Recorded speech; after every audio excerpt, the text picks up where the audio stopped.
आज ही ऑफर का लाभ उठाएं।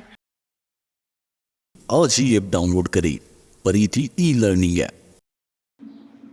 मेक लूप, हमने वही बात करी, कंटिन्यूस कर्व बनाती है, लूप नहीं बनाती है। क्या मतलब कि ऐसा नहीं होता है कि कहीं से निकल रही है वापस उसी जगह पे आ रही, ऐसा नहीं होता है। वो अगर एक पॉइंट से निकल रही है तो दूसरे पॉइंट पर ख़त्म ही हो जाएगी, वो वापस घूम के वहीं आएगी, यानी कि वो लूप बनाने की कोशिश नहीं करेगी। ये हमारी थर्ड लाइन है। आगे चलते हैं, जो कि अब थोड़ा सा फोर्थ पॉइंट की बात। फोर्थ पॉइंट थोड़ा सा इसका बहुत इंपॉर्टेंट पॉइंट है, ध्यान रखना है कि जब भी दो इलेक्ट्रिक फील्ड लाइंस आ रही होती हैं तो कहीं ना कहीं ऐसा लगता है कि भाई दोनों इलेक्ट्रिक फील्ड कहीं ना कहीं क्रॉस कर जाएगी एक दूसरे को, कि एक इलेक्ट्रिक फील्ड इधर से आ रही है, क्योंकि भाई चार्जेस तो हर जगह प्रोड्यूस होते हैं, तो उनकी इलेक्ट्रिक फील्ड भी हर जगह से निकल रहा हो, तो हमें कभी लगता है कि इलेक्ट्रिक फील्ड एक दूसरे को क्रॉस करके चले जाते हैं। तो ऐसा कभी भी नहीं होता है, ये ध्यान रखने वाली बात है कि दो या दो से ज़्यादा कोई भी इलेक्ट्रिक फील्ड लाइंस कभी भी एक दूसरे को इंटरसेक्ट करेगी ही नहीं करेगी, बिल्कुल भी इंटरसेक्ट नहीं करेगी। क्यों नहीं करेगी, उसका रीज़न जानते हैं कि मान लो वो इस पर्टिकुलर पॉइंट पर इंटरसेक्ट कर जाती है, ठीक है, तो इस पर्टिकुलर पॉइंट पर अगर मैं इसी चार्ज को रखता हूँ तो उस चार्ज पर दो डायरेक्शंस पर इलेक्ट्रिक फील्ड लग रहा होता है, एक इधर और एक इधर।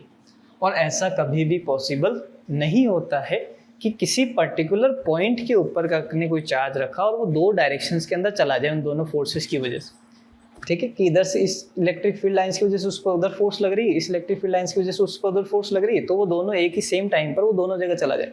ऐसा कभी भी पॉसिबल नहीं होता है, ठीक है। एक इंसान एक ही जगह हो सकता है, वो इधर और इधर दोनों साइड में नहीं जा सकता। तो हम ये कह सकते हैं कि इलेक्ट्रिक फील्ड लाइंस कभी भी एक दूसरे को इंटरसेक्ट नहीं करती है। अगर वो इंटरसेक्ट करती है तो उस इंटरसेक्शन पॉइंट पर इलेक्ट्रिक फील्ड की कितनी डायरेक्शंस आ जाएगी, दो डायरेक्शंस आ जाएगी, जो कि पॉसिबल नहीं है। हम यहाँ नेट की बात नहीं कर रहे कि सर नेट इलेक्ट्रिक फील्ड, हम यहाँ पे कह रहे हैं कि उस पर्टिकुलर पॉइंट पर दो इलेक्ट्रिक फील्ड लाइंस की वजह से दो डायरेक्शंस आ गई, जो कि पॉसिबल नहीं है। इलेक्ट्रिक फील्ड अगर लाइंस कहीं पे जा रही है तो उस इलेक्ट्रिक फील्ड लाइंस की वजह से एक ही इलेक्ट्रिक फील्ड की डायरेक्शन बन सकती है। जैसे पांचवा पॉइंट हमारा ये कहता है, यहाँ पे हम लिख देते हैं नेवर इंटरसेक्ट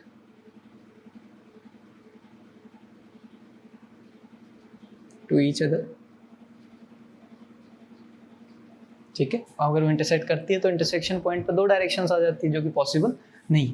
फिफ्थ पॉइंट जो हमारा थोड़ा सा इंपॉर्टेंट यही सी पॉइंट को बता रहा होता है कि इलेक्ट्रिक फील्ड लाइंस को अगर आपने शो करा है कंटिन्यूस कर्व के रूप में, तो उसके किसी पर्टिकुलर पॉइंट पर अगर हमें इलेक्ट्रिक फील्ड की डायरेक्शन बताए, तो किसी पर्टिकुलर पॉइंट पर उस इलेक्ट्रिक फील्ड की डायरेक्शन कहाँ होगी, हम उस पॉइंट को उस कर्व का टेंजेंट खींचेंगे। तो हम जानते हैं कि इसी कर्व पर जो टेंजेंट बनता है वो उस पर्टिकुलर एक पॉइंट पर एक ही टेंजेंट बन सकता है, दो नहीं बन सकते। सिंपल सी बात, एक ही टेंजेंट बन रहा है तो उस पॉइंट से एक ही आपका टेंजेंट छूकर उसको निकल सकता है, इंटरसेक्ट करके निकल सकता है। तो उस टेंजेंट की डायरेक्शन ही आपकी इलेक्ट्रिक फील्ड की डायरेक्शन होगी उस कर्व के अकॉर्डिंग, ठीक है। तो पांचवा पॉइंट आपको ये चौथे पॉइंट को क्लियर कर देता है कि भाई टेंजेंट अगर आपने एक ही खींच सकते हैं तो डायरेक्शंस भी एक ही होगी। यहाँ पे किसी पर्टिकुलर पॉइंट पे दो टेंजेंट नहीं हो सकता, इसका मतलब ये हो गया कि वो दोनों कभी भी एक दूसरे को इंटरसेक्ट नहीं कर सकते। ये पांचवा पॉइंट है, ठीक है। सिक्स पॉइंट की बात करते हैं, इसमें ये ध्यान रखना, ये चौथा पॉइंट थोड़ा सा इंपॉर्टेंट है, ध्यान रखा इस चीज़ का। आगे चलते हैं, सिक्स पॉइंट के ऊपर बात करते हैं कि सर इलेक्ट्रिक फील्ड लाइंस में और क्या क्या प्रॉपर्टीज होती है। अगर मैंने कुछ इलेक्ट्रिक फील्ड लाइंस ऐसे बना रखी, ठीक है, जो उनके बीच की डिस्टेंस सेम थोड़ा सा सही कर देता हूँ, कुछ सेम है और एक ही डायरेक्शन की तरफ चल रही है, तो इसको कहा जाता है uniform electric field.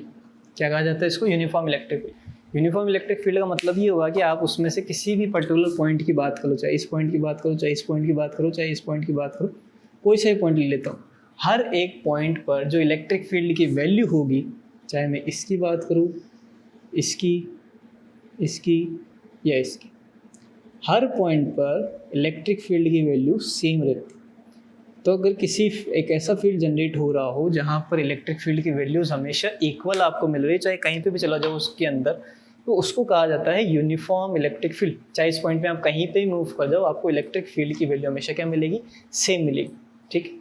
Seventh point पे आते हैं कि अगर ऐसा हो कि इसमें आगे से इसको मोड़ दो, ऐसे कुछ इलेक्ट्रिक फील्ड ऐसा आता हुआ दिख रहा हो, तो ये क्या हो रहा है कि इलेक्ट्रिक फील्ड एक पर्टिकुलर पॉइंट की तरफ कॉन्ट्रैक्ट होने की कोशिश कर, कंजर्व होने की कोशिश कर, या कन्वर्ज होने की कोशिश कर।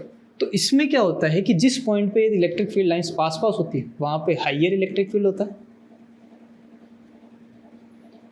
ठीक है। और जिस पॉइंट पर या जिस भी फील्ड के अंदर ये दूर दूर होती है वहाँ होता है लोअर इलेक्ट्रिक फील्ड। यानी कि जहाँ पर भी इलेक्ट्रिक फील्ड लाइंस आपस में बहुत ज़्यादा पास होती है, इसका मतलब उसकी फील्ड की इंटेंसिटी बहुत ही ज़्यादा है। तो ये पास पर तो यहाँ पे हायर इलेक्ट्रिक फील्ड लग रहा होगा और ये दूर दूर है तो यहाँ पे लोअर इलेक्ट्रिक फील्ड लग रहा होगा। तो इसको नॉन यूनिफॉर्म इलेक्ट्रिक फील्ड कहा जाता है कि ये हर जगह पर सेम नहीं है, ये अलग अलग वेरी कर रहा है कि जैसे जैसे मैं डिस्टेंस को इधर लेके जा रहा हूँ तो उसकी वैल्यू इंक्रीज करते जा रहा है, डिक्रीज करते जा रहा है, वो पर्टिकुलरली चेंज होता रहता है। तो ये होता है नॉन यूनिफॉर्म इलेक्ट्रिक फील्ड।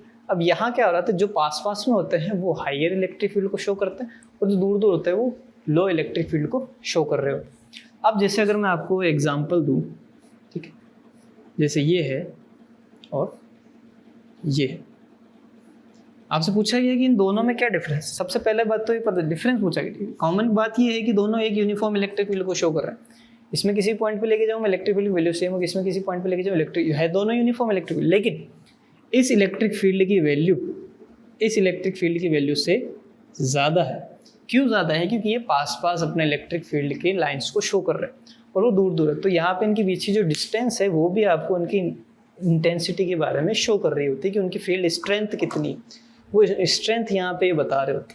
तो ये है आज का अपना टॉपिक जिसमें अपन ने इलेक्ट्रिक फील्ड के बारे में जाना, फिर इलेक्ट्रिक फील्ड का एक थोड़ा सा न्यूमेरिकल देखा, उसके बाद जो सबसे इंपॉर्टेंट चीज़ है इलेक्ट्रिक फील्ड लाइंस। कि इलेक्ट्रिक फील्ड लाइंस क्या होती है कि जो भी आपने इलेक्ट्रिक फील्ड बनाया है वो इलेक्ट्रिक फील्ड जो है अपने चारों ओर एक ऐसा लाइंस को क्रिएट कर रहा होगा। तो जो इमेजनरी लाइंस होती है जो इस इलेक्ट्रिक फील्ड को शो कर रही होगी वही हमारा होगा इलेक्ट्रिक फील्ड लाइंस। अब इलेक्ट्रिक फील्ड लाइंस की कुछ प्रॉपर्टीज़ होती है। पहले की वो पॉजिटिव से निकल कर नेगेटिव में चले जाती है, खत्म हो जाती है, उसके बाद वापस घूम के नहीं आती।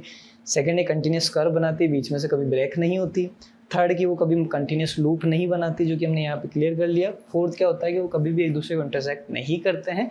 अगर वो दोनों एक दूसरे को इंटरसेक्ट करते हैं तो इसका मतलब ये हुआ कि वहाँ उस पर्टिकुलर पॉइंट पर दो टेंजेंट बनाने पड़ेंगे, जो कि कभी पॉसिबल नहीं होता है किसी पॉइंट कर्व के लिए। थर्ड हमने बात करी, फिफ्थ हमने बात करी कि किसी इलेक्ट्रिक फील्ड की वैल्यू कैसे बताएंगे इलेक्ट्रिक फील्ड लाइंस के थ्रू। तो उस कर्व पर एक टेंजेंट खींच लिया जाता है। तो टेंजेंट की जहाँ डायरेक्शन होगी वहीं पर आपका इलेक्ट्रिक फील्ड की डायरेक्शन होगी। सिक्स पॉइंट क्या है कि यूनिफॉर्म इलेक्ट्रिक फील्ड में जा रहा है कि एक ऐसा फील्ड जहाँ पर हमें हर पॉइंट पर्टिकुलर पॉइंट के ऊपर इलेक्ट्रिक फील्ड की वैल्यू क्या हो, सेम। तो वो होता है अपना यूनिफॉर्म इलेक्ट्रिक फील्ड। और आगे हम बात करते हैं higher electric field, lower electric field के बारे में। तो ये कह रहा है कि जहाँ अगले इलेक्ट्रिक फील्ड लाइंस पास है तो वो हायर इलेक्ट्रिक फील्ड को शो कर रहा होगा, जहाँ दूर दूर है वो लोअर इलेक्ट्रिक फील्ड को शो कर रहा होगा। उसके ऊपर अपने कुछ एग्जाम्पल भी देख। तो क्लियर होगा बेटा? तो ये आज का अपना